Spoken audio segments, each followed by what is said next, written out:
ध्रुव जी महाराज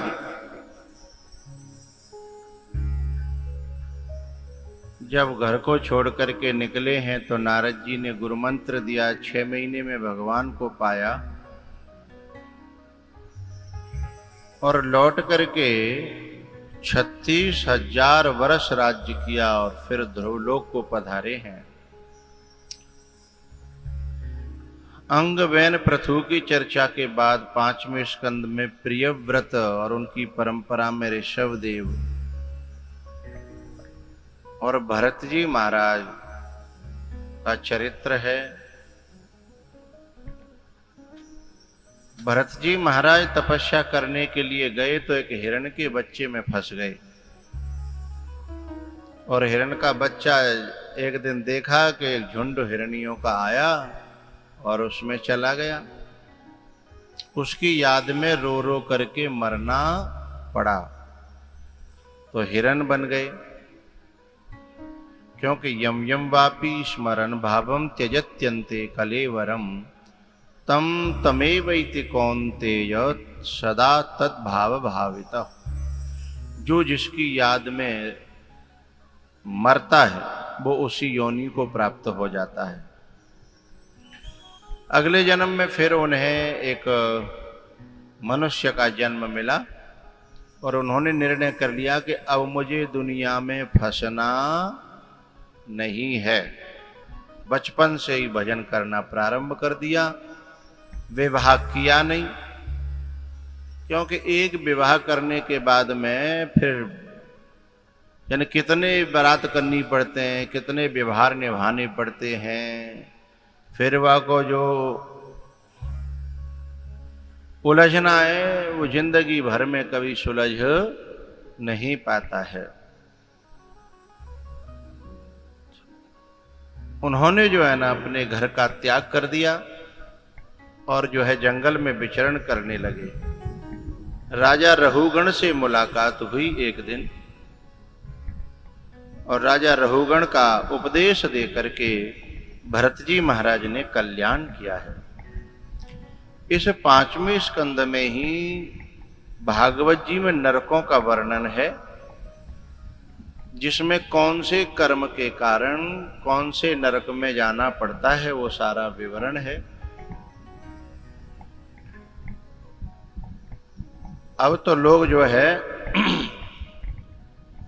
अपने परिवारी जन जब मरते हैं तो वो सीधे ये लिखवाते हैं कि हमारे पिताजी का स्वर्गवास हो गया, जबकि कर्म नहीं है 2 कौड़ी के और गए सीधे स्वर्ग हैं। एक ऐसे ऐसे लोग हैं जिन्होंने अपने बाप जब मरे तो ज्यों तक लिखवा दे कि साहब उनका तो बैकुंठ वास हो गया। स्वर्ग जो है बैकुंठ से भी ऊपर होता है। हमने पूछी भैया ऐसा कौन सा होते बाप ने सपता कराई के भंडारो करियो के भगवान को नाम लो सो बैकुंठ चले गए। बोले ना है जे कछू तो नाव करियो। तो मैंने करियो काऊ। अब शर्म के मारे कह नहीं रहो, मैंने कि मैं ही कहूँ। बोले हाँ बताओ। बोले तेरे बाप ने दुनिया की मेड़ काट काट के खेत बढ़ायो हो तो जाके अलावा कछू करियो नहीं है तो दगरे काट ले मेड़ काट ले और तू लिख रहे हो कि मेरो बाप कहाँ गयो बैकुंठ। तो यूं बता भाई जब तेरो बाप मेड़ काटा दगरे काटा जब बैकुंठ में जागो तो नरक में का महात्मा जाएंगे हैं। अरे भाई सब सोच समझ के लिखो।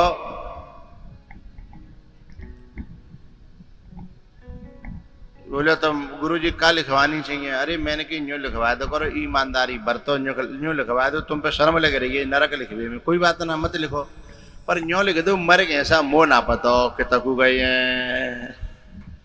तुम कई जिम्मेदारी ले गए हो कि स्वर्ग गए कि बैकुंठ गए, तुम तो कह के गए कि आके कही तुम ते बिना बात को यूं लिख दो साहब उनकी वो मर गए मोह ना पतो। बे जाने बिन को काम जाने, है ना।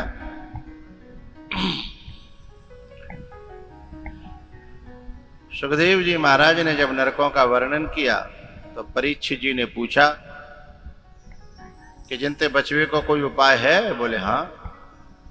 बोले का उपाय है। बोले 3 उपाय है। पहला उपाय है गुरु के मंत्र को लेकर के उसका श्रद्धा और विश्वास पूर्वक जप करना।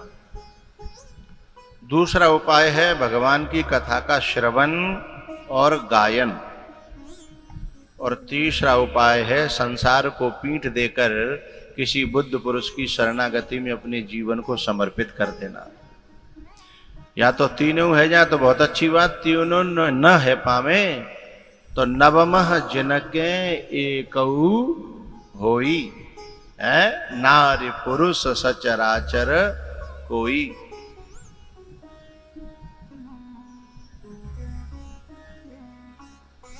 ये कार्यकर्ता सो रहे हैं कि मैया परेशान है, बता नहीं सकते हो भाई। एक अच्छे से कार्यकर्ता रखने चाहिए यहाँ भाई तुम लोगों को।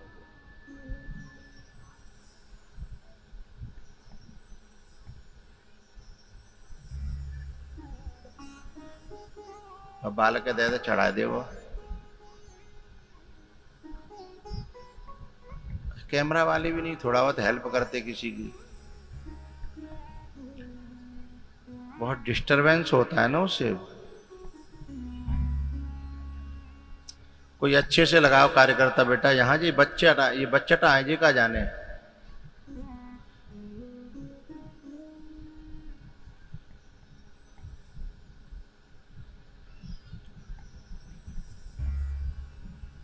बोले किसी का कल्याण हुआ है क्या महाराज? बोले हाँ। बोले एक था कन्नौज में एक विप्र था ब्राह्मण, और जो है बड़ा सात्विक था, न गुटखा खाता था, न बीड़ी पीता था, न मांस खाता था, एकदम सात्विक ब्राह्मण था। हमारा शास्त्र कहता है कि यदि किसी में बीड़ी गुटखा शराब का ऐब हो उस ब्राह्मण को दान नहीं देना। हाँ, उसको जो है विप्र माना ही नहीं जाता, सात्विकता नष्ट हो जाती है, धर्म भ्रष्ट हो जाता है। ऐसा ही शीलवान ब्राह्मण था, बड़ा तपस्वी, बड़ा तेजस्वी। क्षत्रिय का जो बल है वो तन का बल है, और विप्र का जो बल है वो तप का बल है। क्षत्रिय यदि सूखो सर्रो से डोल लो है तो भाई शर्म आनी चाहिए, और यदि विप्र जो है मुंह में गुटखा भर के डोल लो है और 27 की और बीड़ी पी रो है और ये कुकर्म कर रहा है तो बहुए शर्म आनी चाहिए। वो विप्र के नाम पे कलंक है। क्षत्रिय यदि है जो धक्का मार दे तो गिर पड़े, फिर कैसा मैं सिकरवार ठाकुर हूं, कि मैं जो है चौहान ठाकुर हूं, कि मैं फलानो ठाकुर हूं। तन बल होता है, बुद्धि बल होता है। गीता में कहा है ईश्वरत्व जिसके अंदर है, स्वामित्व जिसके अंदर है, राज्य करने की क्षमता जिसके अंदर है, दीन दुखियों को सहायता करने का जिसके अंदर बल है, और जिसमें तप का बल है, शील का बल है, भजन का बल है, जिसमें सात्विकता का बल है, वो विप्र है। उसका सम्मान होना चाहिए, उसका आदर होना चाहिए, उसकी पूजा होनी चाहिए। ऐसा ही था कौन? अजामिल। लेकिन भैया एक बात ध्यान रखना, साधु हो चाहे ब्राह्मण हो, यदि बिना तपस्या के, बिना साधना के, बिना भजन के केवल खाएबे पे आएगो कि केवल मेरा तो धर्म खाएबो ही है, तो 20 जगह को 9 आ जाए तो 20 ही जगह खाऊंगो। एक हमारे पंडित जी ये भी जो कहते हाथ सूखा बामन भूखा। बोले एक जगह खाए के हाथ सूखो और तुरंत बामनो भूखो हैगो, साधु भूखो हैगो, तो समझ लो मामला हमारा तप धर्म है। तपना, तपाना, कल्याण करना और कल्याण कराना।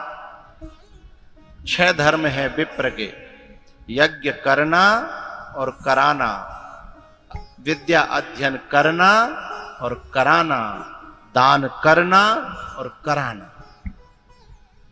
ये सब थे किसमें? अजामिल में। लेकिन यदि कोई व्यक्ति अपने इन कर्म धर्मों को छोड़कर के केवल भोजन करेगा तो फिर क्या होगा? अजामिल का जो हुआ,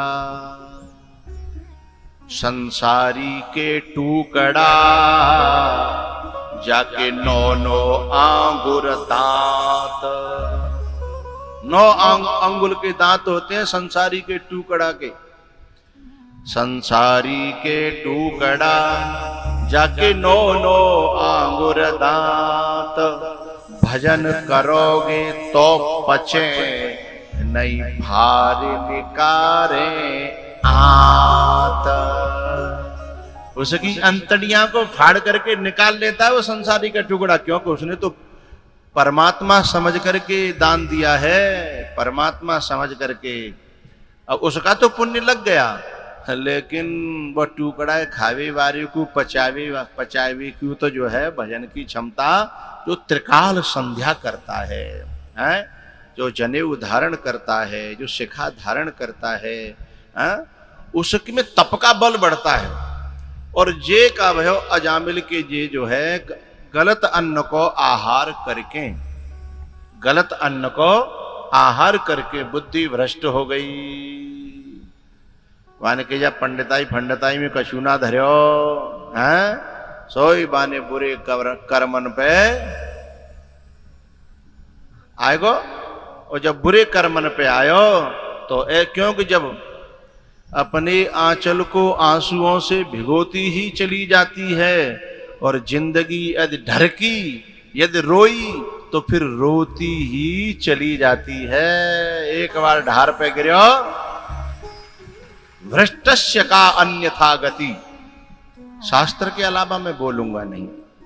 भ्रष्टस्य का अन्यथा गति, जो एक बेर ऊपर से लुढ़क्यो तो कऊ पहाड़ पे थे कोई लुढ़क्यो पत्थर देखियो फिर रुका तो ना है भाई, आड़ कोई आड़ लगा भी कोशिश करो तो बापे तो उछाल मार के और नीचे जागो।